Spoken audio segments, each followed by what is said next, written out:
bring up the Hall of Fame because I want to bring up the builders category. David Poile. And it's Hall of Fame weekend. Hall of Fame weekend, Yes. yeah. David Poile, who built the now legendary Nashville Predators from literally brick one until a couple seasons ago, is going in. And that's well-deserved. I don't think anything's going to argue that. The other builder that's going in is Colin Campbell. And nobody who you talk to can understand why. And when I mean who you talk to, I'm talking about people in the game.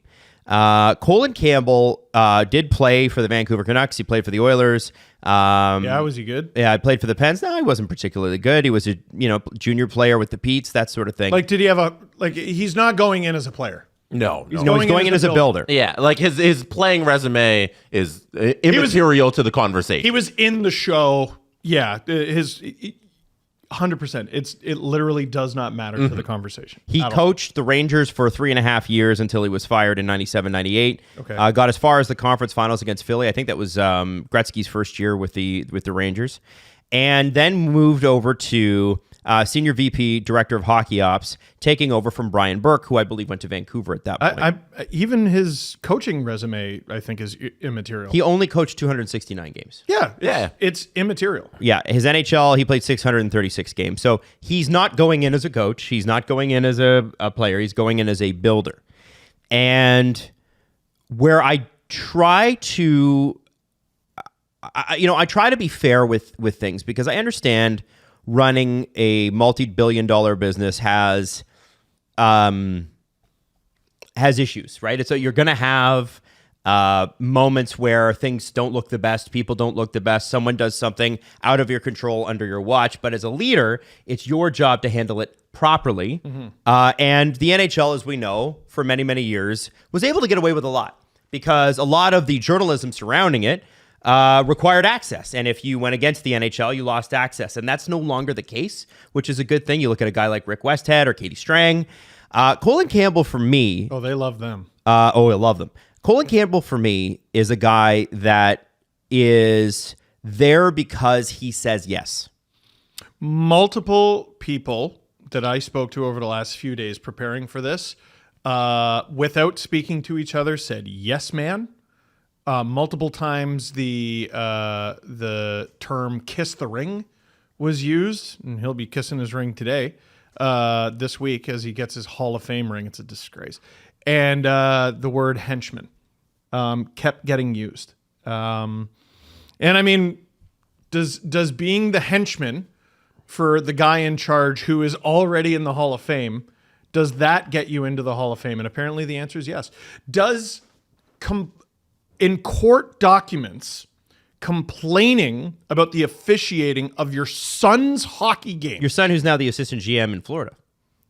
Who is still working for them and a scout, and his name is on the cup now twice. 2 different teams. Once as a player and once as an exec. He talked to the head of officiating in the NHL about the way his games were handled. Mark Savard gets a concussion from a hit from Matt Cook. There is no suspension on the play whatsoever.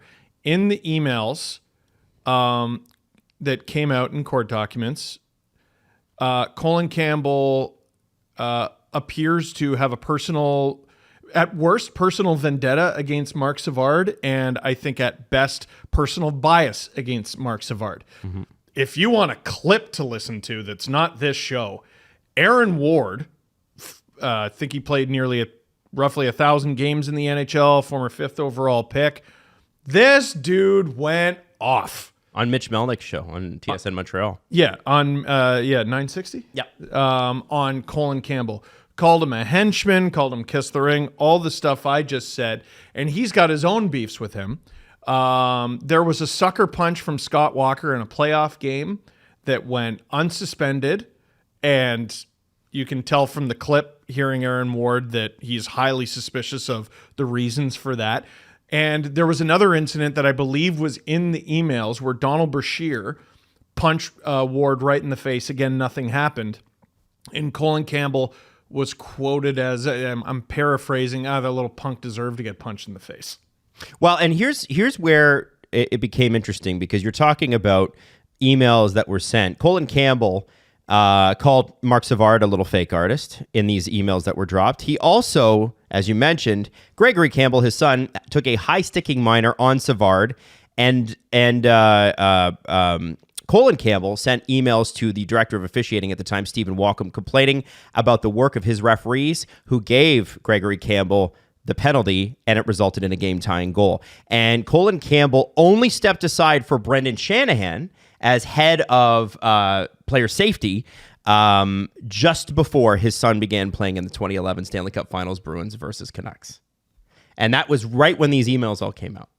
So they had to move him aside because it was so bad, and his son was about to play in the finals, and they were a vicious Stanley Cup Finals. And the Vancouver Canucks received a suspension in that series that I believe was a record that still hasn't been broken. Which is what? Aaron Rome was suspended 4 games for his hit in Nathan Horton. Now, horrible fucking hit, but it does bear repeating that it's a record.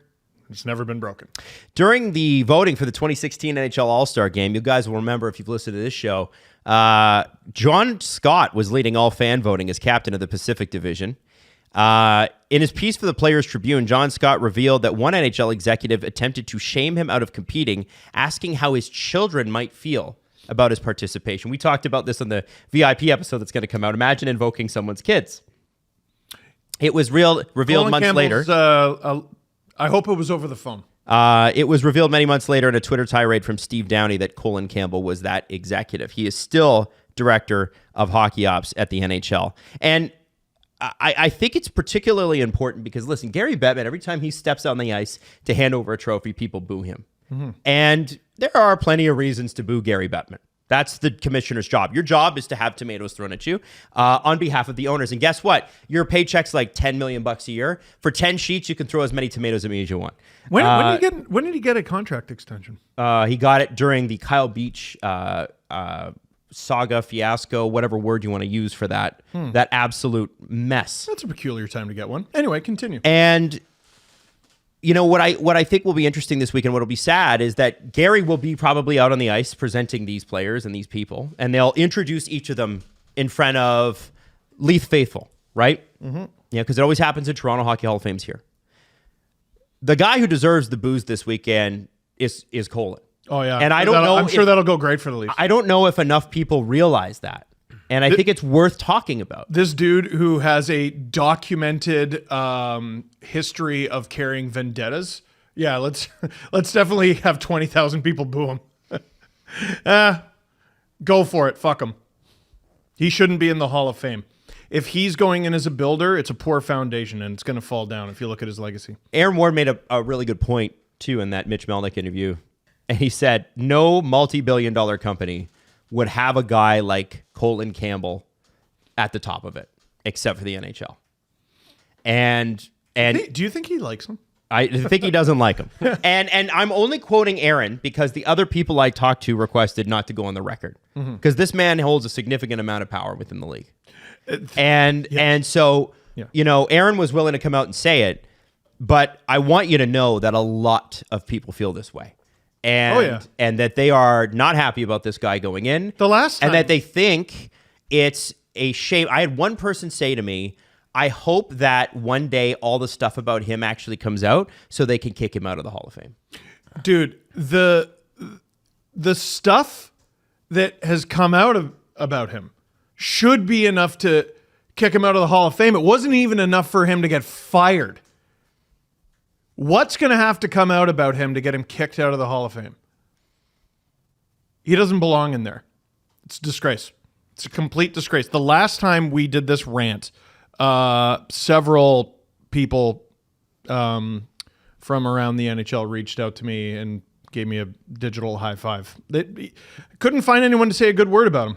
Except for that's hard in the press release. Usually, you can get somebody to say something good about anybody. I'm a loudmouth who talks about hockey on the internet. There's no shortage of people willing to tell me to fuck off, and no one did it. The one thing that I don't think is being talked about enough about why he's in the Hockey Hall of Fame is that from 2005 to 2019, I believe, whatever that 15-year span is, he was a member of the Hockey Hall of Fame selection committee. So he spent the longest term possible. There's 18 people who come together each year and they decide who's going to be in the Hockey Hall of Fame. And he was a member of that committee for the maximum term of 15 years. And that was throughout this previous tenure, just before COVID, and that ends. And then now post that, they decide to elect him to the Hockey Hall of Fame. It feels to me very transparent that like, oh yeah, this guy was with these people in the same room for nearly 2 decades, and now they're choosing to elect him to the Hockey Hall of Fame. Like it seems very transparent. Jesse, when did you say he was in the induction committee? From I believe 2005 to 2019. Let me check. He would have been one of the guys that voted Gary in 2018. Oh, that's nice. Isn't that nice? Listen, you can hate that Gary's in. I would argue Gary deserves to be in. I don't think there's an argument against it.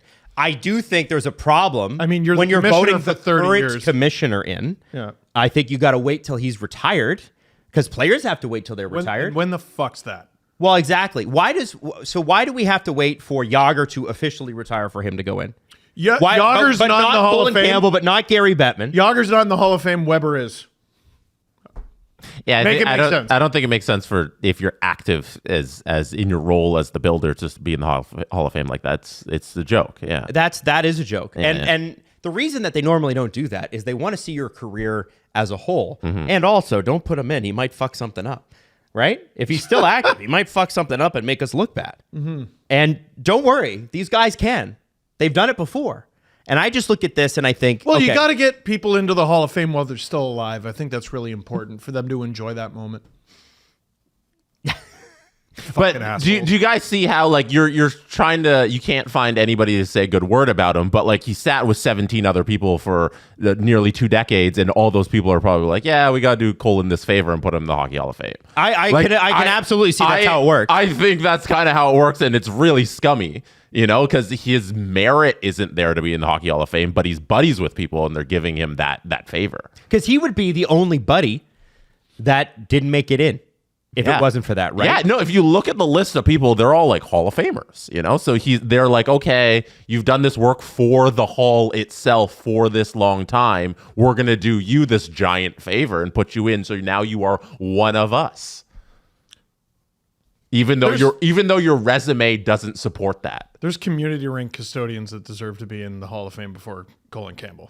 But did that custodian sit with those people and rub elbows and know all of them? No. Fewer people have done more damage to hockey than Colin Campbell.